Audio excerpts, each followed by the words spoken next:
नमस्कार, स्वदेश न्यूज देख रहे हैं आप। मैं हूं आपके साथ राखी और बात करेंगे सियासत कोरोना। मध्य प्रदेश में कोरोना का कहर लगातार बढ़ता जा रहा है और उसके साथ ही इस मसले को लेकर सियासत भी तेज हो गई है। कोरोना के बढ़ते मामलों के बाद शिवराज सरकार ने जहां एक और तमाम पाबंदियां लगा दी हैं, सभी पुख्ता इंतजाम के दावे किए जा रहे हैं, वहीं विपक्ष सरकार को ये कहते हुए घेर रहा है कि कोरोना से हालात खराब होने के लिए सरकार खुद जिम्मेदार है। मध्य प्रदेश में कोरोना से दिनों दिन खराब होते जा रहे हालात और उस पर हो रही सियासत को इस पूरी चर्चा को हम आगे बढ़ाएंगे, लेकिन इससे पहले आपको बता दें कि मध्य प्रदेश में कोरोना की नई गाइडलाइन भी तैयार हो गई हैं। शादी में अधिकतम 250 मेहमान ही शामिल होंगे। शव यात्रा में 50 लोगों को अनुमति दी जाएगी और सिर्फ इतने ही लोगों को अनुमति रहेगी। बड़े मेलों पर रोक रहेगी। ये फैसला मुख्यमंत्री शिवराज सिंह चौहान ने कोरोना की समीक्षा बैठक में लिया। मीटिंग में ही मुख्यमंत्री ने इंदौर, भोपाल, जबलपुर और ग्वालियर के कलेक्टर से बात की। उन्होंने चारों शहरों में प्रशासन को अलर्ट रहने को कहा है। अब प्रदेश में कोरोना की रिपोर्ट पॉजिटिव आने पर 7 दिन क्वारंटाइन किया जाएगा। आशंका ये भी है कि तीसरी लहर का पीक 25 से 30 जनवरी के बीच में रहेगा। इस दौरान प्रदेश में हर दिन 19 से 20 हजार केस प्रतिदिन आ सकते हैं, यानी ये संख्या दूसरी लहर से लगभग 1.5 गुना होगी। स्कूलों को लेकर कोई नया प्रतिबंध नहीं है। अभी की तरह ही 50% की क्षमता से चलते रहेंगे। एक बच्चे को सप्ताह में 3 दिन ही बुलाया जाएगा। पेरेंट्स की अनुमति जरूरी होगी। ऑनलाइन और ऑफलाइन दोनों तरीके से क्लास लगेगी। देखिए, जिसका डर था वही हुआ और लग रहा था कि शायद इस कोविड से मुक्ति मिलेगी, लेकिन लग नहीं रहा कि इस कोविड से मुक्ति मिलेगी। धीरे धीरे करके केसेस आना दूसरे शहरों में भी शुरू हुए। इंदौर में ये आंकड़ा बहुत ज्यादा बढ़ा और उसके बाद ये भोपाल तक पहुंचा है, लेकिन अभी भी जो स्थितियां हैं ठीक हैं। कुछ पाबंदियां लगाने के लिए सरकार मजबूर हुई है और इसीलिए आज जो बैठक हुई उसमें कई गाइडलाइंस तय कर दी गई हैं। देखिए, कहीं ना कहीं परेशानी तो है और आने वाले समय में यदि ठीक रहना है तो ये भी बहुत जरूरी है, लेकिन ऐसे कब तक चलेगा, ये बहुत बड़ा एक समस्या भी लग रही है और बहुत बड़ा एक विषय है कि आखिर अब इस पर क्या और कुछ किया जा सकता है, कैसे हम कोरोना से मुक्त हो सकते हैं। चर्चा को आगे बढ़ाऊंगी, कुछ प्रतिक्रिया है, पहले वो सुनते हैं। उनके पास सिवाय बयान के और कोई विषय नहीं है। मैं सिर्फ बता सकता हूं कि मैं नीमच जिले में 5 दिन पहले सभी आंगनवाड़ी, आशा, सभी हेल्थ वर्कर, सभी पॉलिटिकल वर्कर ने बैठकर एक बूथ पे कैसे क्या तैयारी है उसकी समीक्षा करी। छतरपुर में मैंने, चूँकि मेरा प्रभार का जिला नीमच मेरा गृह, छतरपुर में मैंने ऑनलाइन बैठक करी और शायद युवा का नंबर 1 युवाओं का वैक्सीनेशन सबसे ज़्यादा छतरपुर में हुआ। कल परसों जो 3 तारीख को पहले दिन, ऐसे ही इधर शिवनी का भी वही हालत रही टॉप 5 में। तो हर जगह प्रभारी मंत्री या क्षेत्र का मंत्री मिलकर इस सब पे बहुत तेजी से प्रयास कर रहे हैं और आज अगर मैं देखूं पूरे भारत में हमारी जागरूकता के कारण हम सबसे ज़्यादा कंट्रोल वे में चल रहे हैं। अमेरिका में, यूरोप में ओमिक्रॉन डेल्टा वेरिएंट सुनामी बता रहा है। HOW कह रहा है कि सुनामी की तरह है, बहुत बड़े स्तर पे आएगा। कल भी, आज की भी रिपोर्ट है, कल भी है, अखबारों की हेडलाइन बनी। पिछले अनुभव ये बताते हैं कि अमेरिका और यूरोप में जब आया उसके कुछ महीने बाद हिंदुस्तान में आया। दो जो लीड, ये सच्चाई है, इसमें कोई राजनीति नहीं। आप देखो मध्य प्रदेश में नाइट कर्फ्यू के अलावा क्या डिसीजन लिया सरकार ने, जब बढ़ जाएगा तब लेगी। हमारे भोपाल में एक हफ्ते में कोरोना वायरस 1800% बढ़ गए, 1800% एक हफ्ते में। ये अभी नया वेरिएंट आया इसका। आप मध्य प्रदेश के 6 महीने बाद 4 जनवरी को 300 से अधिक कोरोना वायरस सामने आए। अमेरिका, देखिए, सियासत कोरोना, अब क्या बोल सकते हैं, कोरोना तो है ही और उस कोरोना के साथ साथ जो रोना है वो भी निश्चित तौर पर है, क्योंकि बहुत सारी चीजों पर फिर से पाबंदियां लगना शुरू हो गई हैं और आने वाले समय में पता ही नहीं क्या होगा। लेकिन देश में लगातार जिस तरीके से आंकड़े बढ़ रहे हैं और मरीजों की जो संख्या बढ़ रही है निश्चित तौर पर थोड़ी सी चिंता बढ़ाने वाली है। तो सभी लोगों को निश्चित तौर पर जो गाइडलाइंस हैं उसका पालन करना बहुत ज्यादा जरूरी है। मैं इस चर्चा को आगे बढ़ाऊंगी। हमारे साथ कई मेहमान जुड़े हुए हैं। सबसे पहले आपका परिचय करा दें। बीजेपी प्रवक्ता उमेश शर्मा जी हमारे साथ जुड़े हैं। उमेश जी, बहुत स्वागत चर्चा में जुड़ने के लिए। और कांग्रेस प्रवक्ता स्वदेश शर्मा जी हमारे साथ जुड़े हैं। स्वदेश जी, आपका भी बहुत स्वागत है। चर्चा की शुरुआत में सबसे पहले उमेश जी आपसे ही करना चाहती हूँ। कहीं ना कहीं देखिए स्थितियां ऐसी हैं कि कोविड फिर से एक बार धीरे धीरे जो संख्या है पेशेंट्स की वो बढ़ रही है। सरकार की तरफ से जो गाइडलाइंस हैं या तो थोड़ी सी सख्ती की जा रही हैं। कुछ देर पहले के आदेश मुख्यमंत्री शिवराज सिंह चौहान के भोपाल को लेकर भी हुए, तमाम जगहों को लेकर हुए हैं। इंदौर में हम पहले ही देख चुके हैं कि थोड़ी पाबंदियां की गई हैं। तो निश्चित तौर पर कहीं ना कहीं कंट्रोल करने के लिए ये तमाम चीजें ठीक हैं, लेकिन कांग्रेस कहीं ना कहीं ये बात भी बोल रही है कि इन सब के लिए सरकार खुद ही जिम्मेदार है। कांग्रेस के मित्रों का यह आरोप तो राखी जी पूरी तरह से राजनीतिक आरोप है और स्वाभाविक रूप से लोकतंत्र में विपक्ष जो होता है उसको इस तरह के आरोप लगाने की स्वतंत्रता भी प्राप्त होती है। पर मुझे लग रहा है कि इस प्रकार के आरोप लगाने की जो स्वतंत्रता प्राप्त होती है उसको स्वतंत्रता की सीमा तक जाने से रोका जाना चाहिए। ये एक वैश्विक महामारी है और केवल भारत इससे प्रभावित है ऐसा नहीं है। दुनिया के संयुक्त राष्ट्र संघ के अंदर 196 राष्ट्र दर्ज है। मुझे लग रहा है कि सभी लगभग विश्व के अन्य देशों के अंदर भी कोरोना का इस प्रकार का वातावरण भयावह बना हुआ है। पर इसका दूसरा पक्ष ये भी है राखी जी कि ये अब हमारी दिनचर्या में शामिल हो गया है। अब कोरोना के भय को चलते हम इस भयपूर्ण वातावरण का निर्माण कर दें और सरकार चारों तरफ से इस तरह के वक्तव्य लगाए या प्रतिबंधों को सीमा तक लगाया जाए कि समाज जीवन के अंदर एक भय का वातावरण बन जाए, तो मुझे लग रहा है कि ये अब हमारी दिनचर्या में शामिल है। हमने देखा कि पहली लहर आई, फिर हमने देखा दूसरी लहर आई। अब ऐसी आशंका है कि शने शने दबे पांव आहट कम सुनाई दे रही है, पर अब आहट भी सुनाई देने लगी है और तीसरी लहर भी अब सन्निकट दिखाई दे रही है। तो इसके बीच से मध्य मार्ग निकालना पड़ेगा कि हमारी दैनंदिनी की जीवनचर्या प्रभावित नहीं हो। मध्य प्रदेश का जो आर्थिक ढांचा है या हमारी अर्थव्यवस्था है या व्यापार है या ऑफिस है, कहीं पर भी हमारी दैनंदिनी पर प्रभाव नहीं पड़े और सामान्य रूप से हम सब लोग जो है पर्याप्त सावधानियों को बरतते हुए अपनी दैनंदिनी का जो जीवन है उसको आगे बढ़ाते जाए। क्योंकि बार बार लॉकडाउन कोई समस्या का हल नहीं होता है। लॉकडाउन इस प्रकार की महामारी का अंतिम हथियार होता है और लॉकडाउन के कारण मुझे लग रहा है कि बहुत चीजें प्रभावित होती है। सबसे ज्यादा प्रभावित होता है हमारा जो सामान्य जीवनचर्या है और सबसे ज्यादा प्रभावित होती है तो वो अर्थव्यवस्था प्रभावित होती है। व्यापार धंधों को लॉकडाउन के कारण चौपट हो जाते हैं। तो ये दुर्भाग्यपूर्ण स्थिति होती है कि लॉकडाउन लगाया जाए, पर सरकार लापरवाह ऐसा नहीं है। हमने आप देखिए मध्य प्रदेश में टीकाकरण के अंदर भारत के जो 2-3 राज्य सबसे ज्यादा आगे हैं उसमें मध्य प्रदेश का भी नंबर है। हमने दूसरा डोज भी लगभग 100% स्थिति तक प्राप्त कर लिया।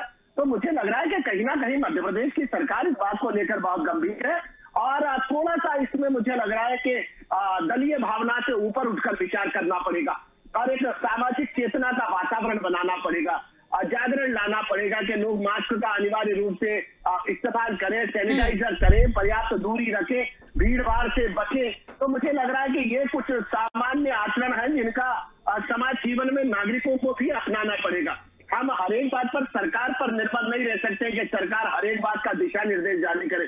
सरकार अपने स्तर पर जो करती है, आज अभी अब मैं राखी जी आप ही को सुन रहा था, आपने बताया कि कुछ देर पहले कुछ नियम लागू करे गए हैं। 250 से अधिक लोग विवाह समारोह में नहीं होंगे, 50 से अधिक लोग शव यात्रा में नहीं होंगे, 50% की उपस्थिति के साथ स्कूलों को खोला जाएगा और इस तरह के जो सामान्य प्रतिबंध इस समय प्रथम दृष्टया आवश्यक लगते थे कि लागू किए जाने चाहिए, सरकार ने उसके बारे में विचार करा और मुझे लग रहा है कि अब भयभीत होने की आवश्यकता नहीं है। अब तो मुझे लग रहा है कि दो हाथ करके आगे बढ़ना पड़ेगा और हम अपने जीवन को थाम नहीं सकते हैं कि अब कोरोना की तीसरी लहर आने वाली है तो जीवन नहीं थम जाएगा।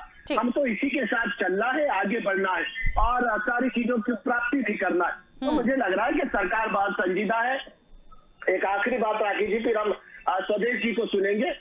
सरकार ने पर्याप्त इंतजाम करे हैं, बेड्स की संख्या बढ़ाई गई है और चूंकि ऐसी आशंका है कि ओमिक्रॉन जो है वो बच्चों पर प्रभाव डालेगा, तो आप देखेंगे कि अस्पतालों में बच्चों के लिए अलग से वार्ड बनाए गए हैं। ऑक्सीजन के प्लांट जो हमारे पुराने अनुभव रहे थे, अब ऑक्सीजन के प्लांटों का निर्माण करा गया है। पर्याप्त मात्रा में जो मेडिसिन होना चाहिए, रेमडेसिविर होना चाहिए या अन्य दवाइयां जो इसके लिए उपयोग में आती है, सरकार ने उसका पर्याप्त भंडारण करा।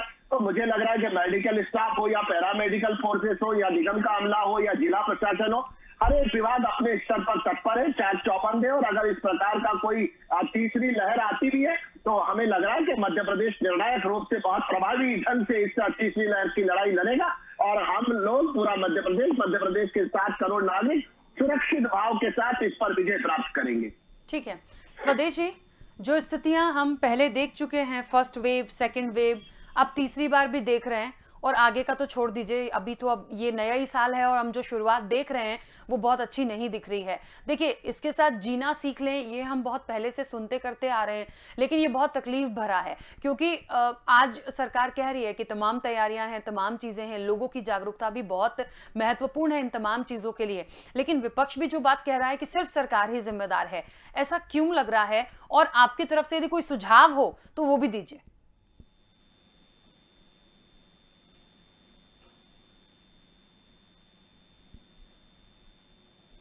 स्वदेश जी, मेरी आवाज पहुंच रही है आप तक?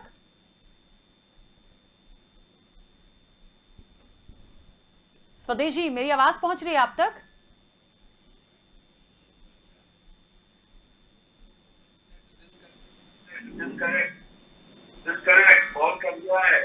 अच्छा चलिए, स्वदेश जी तक मेरी आवाज नहीं पहुंच रही है। टेक्निकल टीम प्लीज एक बार उनको वापस से कनेक्ट कीजिए। फोन करवाइए, फोन कर। चलिए ठीक है, वापस से उनको कनेक्ट करते हैं और लगातार। लेकिन आपको एक बात बता दें कि एक बार फिर से वही तमाम चीज़ें हैं जो हमने पहले देखी थी। अब बस उम्मीद ये हो सकती है कि अभी जो स्टार्ट हुआ है उसको बहुत तेज़ी से यदि कंट्रोल करना है तो निश्चित तौर पर जागरूकता लानी है, और जागरूकता लाने के साथ साथ हमें खुद भी प्रयास करने हैं ताकि इन ज़्यादा और चीज़ों को ना बढ़ें, क्योंकि यदि और ज़्यादा ये चीज़ें बढ़ती हैं तो फिर वो दिन भी दूर नहीं है जब हम लॉकडाउन तक पहुँचेंगे, क्योंकि हम बहुत लंबा समय वैसे देख चुके हैं और बहुत सारे लोगों की आर्थिक रूप से स्थितियां जो खराब हुई थी वो भी हम देख चुके हैं। तो निश्चित तौर पर बहुत सारी चीजें ऐसी हैं जो निश्चित तौर पर हमें करनी होगी। हाँ उमेश जी, उनको वापस से कनेक्ट कर रहे हैं, एक्चुअली उन तक आवाज नहीं पहुंच रही थी। जी तब तक मुझे लग रहा है कि मैं इस समय का 1-2 मिनट का उपयोग कर लेता हूं। बोलिए, आप कुछ बोलना चाहते हैं बोल सकते हैं, बोलिए।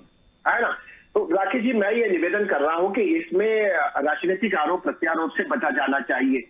अब ये कोरोना का जो वायरस है ये कोई भारतीय जनता पार्टी ने तो तैयार नहीं कराया या कांग्रेस ने तो तैयार नहीं कराए। ये जो कोरोना का वायरस ये दलीय आधार पर पैदा होता है ऐसा तो नहीं है। तो मुझे लग रहा है कि इसमें राजनीतिक वितंडावाद से बचा जाना चाहिए। कांग्रेस पार्टी के मित्रों को भी जागरण के अभियान में भाग लेना चाहिए। अब आज हमारे शहर कांग्रेस अध्यक्ष विनय बाकलीवाल जी पॉजिटिव हो गए, मैं शुभकामनाएं व्यक्त करता हूं कि वो शीघ्र स्वस्थ हो जाए। दिल्ली के मुख्यमंत्री अरविंद केजरीवाल जी पॉजिटिव हो गए हैं, प्रियंका वाड्रा जी आइसोलेट हो गई है। तो मुझे लग रहा है कि भारतीय जनता पार्टी के नेता हो या कांग्रेस पार्टी के नेता हो, ये वायरस जो है ये तो समान रूप से सब पर आक्रमण करता है। तो इसको मुझे लग रहा है कि दलीय आरोप प्रत्यारोप का माध्यम नहीं बनाया जाना चाहिए। उमेश जी एक सेकेंड, स्वदेश जी अब पहुंच रही है आप तक आवाज? जी बिल्कुल आ रही है, फोन ही कट गया था पहले तो। ठीक है चलिए, हाँ आप अपनी बात रखिए पहले, चलिए।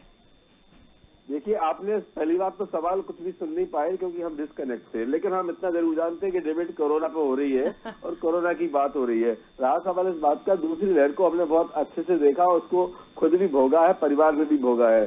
2.5 से 3 लाख लोगों के प्राण गए हैं। माननीय मुख्यमंत्री महोदय ऑक्सीजन रेमडेसिविर के अभाव में लोगों को मरते हुए देखते रहे और बयानबाजी के अलावा कुछ नहीं हुआ। तीसरी लहर की आमद हुई, इसके पहले माननीय मुख्यमंत्री महोदय ने कहा कि हम हर मृतक के परिवार को 1 लाख रुपए देंगे। माननीय मुख्यमंत्री गायब है, उनका 1 लाख रुपए का कोई पता नहीं है। आपदा प्रबंधन राशि 4 लाख रुपए दी जा सकती है अगर माननीय मुख्यमंत्री महोदय की इच्छा शक्ति मजबूत हो, मनसा हो। केंद्र सरकार से लेकर के आपदा राहत राशि के 4 लाख रुपए उस परिवार को दिए जा सकते हैं जिसके परिवार का एक व्यक्ति चला गया और उसका घर बिक गया, जेवर बिक गया, वो जब कर्जे में डूब गया, वो परेशान हो गया। और अभी तीसरी लहर की अगर बात करें तो जैसे इन्होंने सबसे पहले कहा था कि हम बच्चों के लिए सीएससी में 3,745 बेड का इंतजाम करेंगे बच्चों के लिए।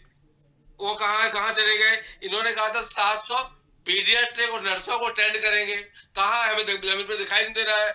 इनको ये समझना चाहिए कि पूरे देश में ओमिक्रॉन डेल्टा वेरिएंट की आमद हो चुकी है और हमारे लगे हुए प्रदेश महाराष्ट्र हो, गुजरात हो, सब में ये आक्रामक रूप से अपना आक्रमण कर रही है। तो क्या सीमाओं से लगे हुए जिलों में ये जांच कर पा रहे हैं, ये नाकाबंदी कर पा रहे हैं, ये लोगों का टेस्ट करने के बाद आने जाने की परमिशन दे पा रहे हैं, नहीं दे पा रहे हैं? ये बता दीजिए। इस बात का भी जवाब सरकार को देना चाहिए। अभी ठीक है, इन्होंने गाइडलाइन तैयार कर दी, लेकिन 8 तारीख को पुलिस की भर्ती होनी है।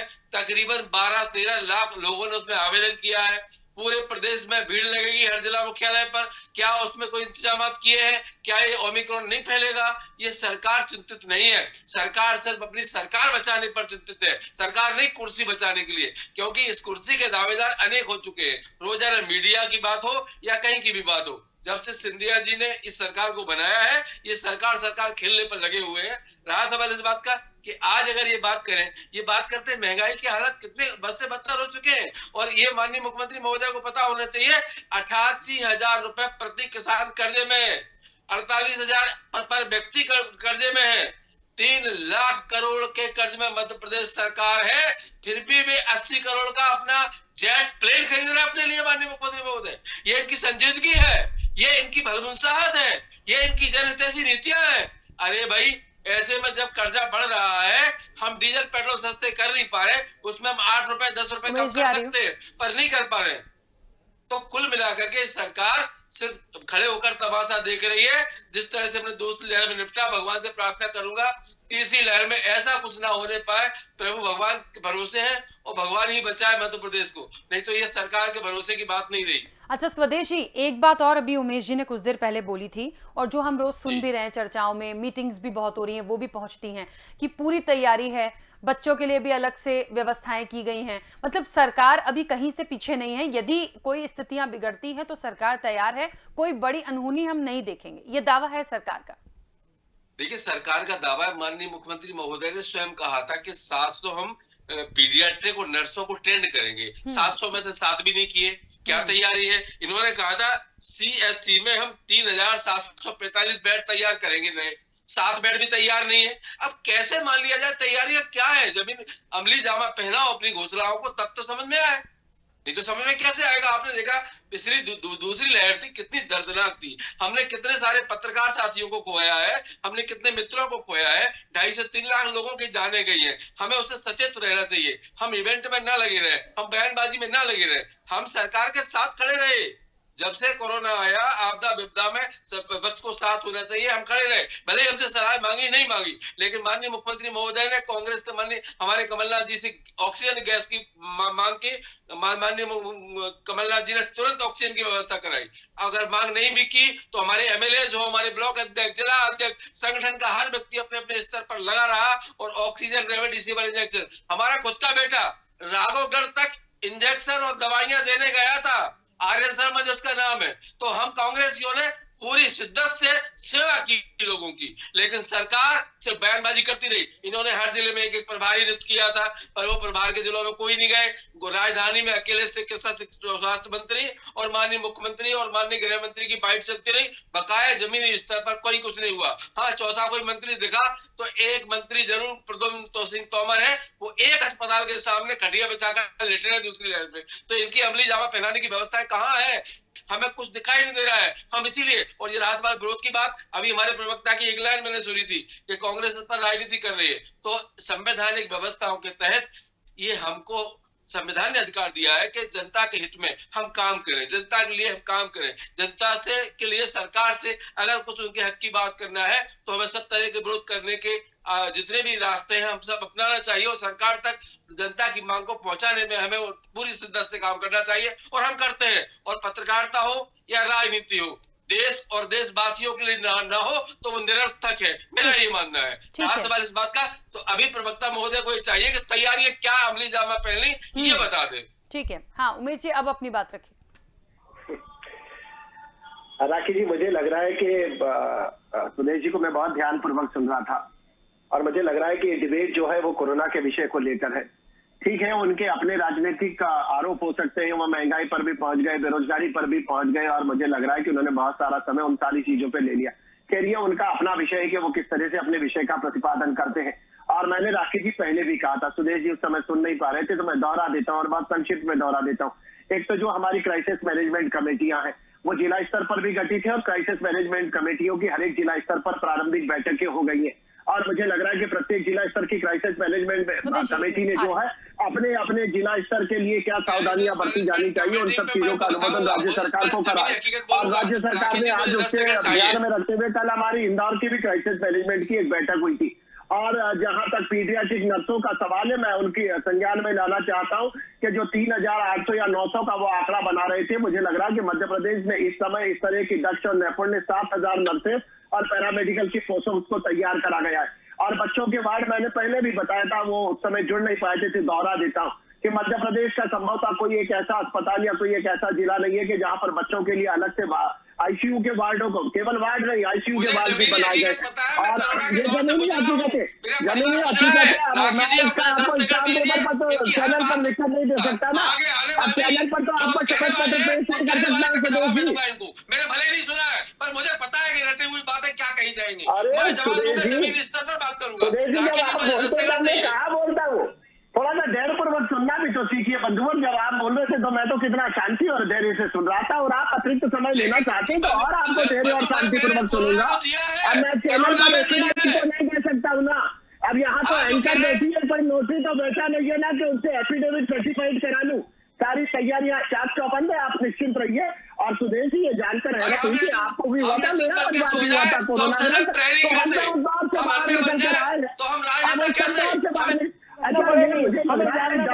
ठीक है स्वदेश जी, उमेश जी एक एक करके बोलिए। देखिए ये विषय ऐसा है, मुझे लगता है एक एक करके बोलेंगे तो बहुत अच्छे से मैं तो चर्चा होगा। राखी जी बहुत धैर्यपूर्वक सुनने में विश्वास करता हूँ। आप देखिए जब तक सुदेश जी बोल रहे थे मैं तो बीच में एक बार भी नहीं बोला, और जो वो बार बार कह रहे हैं कि जमीनी हकीकत बताइए। अब आप न्यूज एंकर है, आप कोई नोटरी नहीं है, और मैं कोई यहाँ पर शपथ पत्र तो चैनल पर साइन करके नहीं दे सकता। मैं जो कह रहा हूँ पार्टी के प्रदेश प्रवक्ता के नाते प्रमाणपूर्वक कह रहा हूँ, मैं भारतीय जनता पार्टी के प्रदेश प्रवक्ता के नाते प्रमाण पूर्वक सुदेश जी को आश्वस्त करना चाहूंगा कि आप निश्चिंत रहिए। मध्य प्रदेश की सरकार की सारी व्यवस्थाएं चाक चौबंद है, पर एक डर का वातावरण, एक भय का वातावरण, एक पैनिक क्रिएट करने के काम में कांग्रेस पार्टी नहीं लगे। आप आलोचना करिए, आपका अधिकार है, हम आपकी आलोचना को स्वीकार करते हैं। आप हमें सुझाव दीजिए, आपके जो सुझाव होंगे उनका गुणदोष के आधार पर विचार करके उसमें से जो मुझे लगता है कि मानने योग्य होंगे उनको स्वीकार भी करा जाएगा। जिस सकारात्मक भाव के साथ एक कदम आप चलेंगे, सरकार सकारात्मक भाव के साथ 4 कदम आपके साथ चलने को तैयार है, क्योंकि इस समय कांग्रेस और भारतीय जनता पार्टी की लड़ाई नहीं है। आपकी हमारा वैचारिक युद्ध है, वो चुनाव के समय होगा और सदैव होता है, आगे भी होता रहेगा। इस समय समाज के अंदर कोरोना की जो तीसरी लहर की आमद दिखाई दे रही है, इस तीसरी लहर की आमद में आपको भी गंभीरता की आवश्यकता है और सरकार को भी अपनी जिम्मेदारी का एहसास है।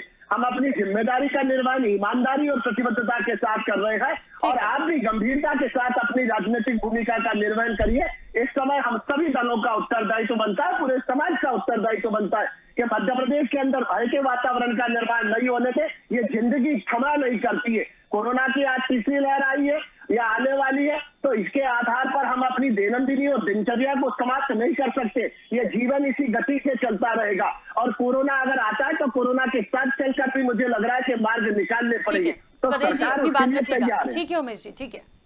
स्वदेश जी कुछ कहना चाह रहे थे? हम ये कहना चाह रहे थे, बिल्कुल जमीनी हकीकत है। जैसे इन्होंने क्राइसिस मैनेजमेंट कमेटियों की बात कही है, तो मैं बिल्कुल कोरोना में जिया हूं। मैं समझता हूं अन्यथा न ले योगी उमेश जी बहुत अच्छे प्रवक्ता हैं, लेकिन जब दूसरी लहर थी उस समय ये प्रवक्ता शायद नहीं थे, मुझे टीवी चैनल पर दिखाई नहीं दिए। मैंने इसको बहुत करीब से जिया, मैंने परिवार के तहत जिया है। मेरे बेटे की हालत इतनी खराब थी कि दिल्ली से लौटा के गोली लाना पड़ा, और हमने रेमडेसिविर इंजेक्शन 28 हजार का खरीदा और 80,000 तक का भी खरीदा, जबकि उसकी कीमत कितनी है किसी से छुपा नहीं है। हमने ये भी देखा है कि ऑक्सीजन के अभाव में लोग तड़पते रहे और मरते हुए देखा। हमने ये भी देखा कि राजधानी भोपाल में पीपल्स हॉस्पिटल में एक ही दिन में 50 लोगों की मौत ऑक्सीजन के अभाव में पूरा बाढ़ हो गया था।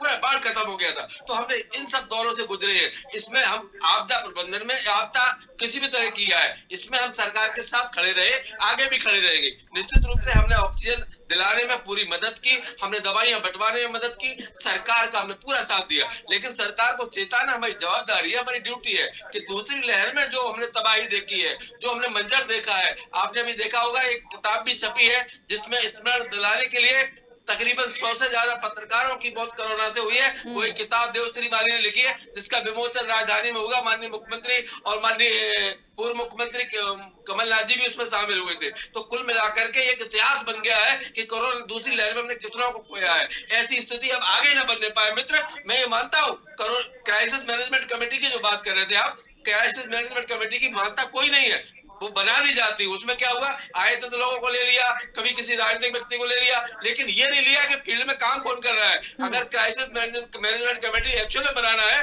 तो अराजनीतिक बनाना चाहिए थी ताकि वो काम कर सके। इनमें क्या हुआ, उसी में उलझे रहे कि इनको नहीं बनाया, वो कह रहे उनको नहीं बनाया, पूरी विवादित रही। आज बोलने के लिए तो ठीक ठाक है, उमेश जी बोल सकते हैं, अच्छे विद्वान प्रवक्ता है उमेश जी, बहुत अच्छा बोल सकते हैं, लेकिन हकीकत इसके बिल्कुल इतर है। मध्य प्रदेश के हालात बद से बदतर है। हमने कितने उपचुनाव कोरोना में हुई मौतों की वजह से झेले हैं, हमारे कितने विधायक, हमारे एक सांसद भी कोरोना से चले गए हैं। कुल मिलाकर हमने जो खोया है हम वो आगे मंजर ना देखने पाए, इसलिए हम सरकार को चेता रहे हैं। सरकार ने जो घोषणा की कि हम 700 पीडियाट्रिक ट्रेनिंग दे रहे हैं लोगों को, पर पीरियड मेडिटेशन नहीं किया इन्होंने कि नर्सों की ट्रेनिंग नहीं दी। इन्होंने 3700 कुछ बेड की व्यवस्था की घोषणा की थी, पर हमें 3001 नहीं दिख रही है, 3 नहीं दिख रहे हैं। तो कुल मिलाकर सरकार बयानबाजी न करे, प्रवक्ता उनका बचाव न करे, प्रवक्ता मध्य प्रदेश के जनता के हित के लिए जनता की आवाज को उठाने का काम करे, चाहे कांग्रेस का प्रवक्ता हो, चाहे भारतीय जनता पार्टी का हो। हम सरकार के साथ इस आपदा प्रबंधन में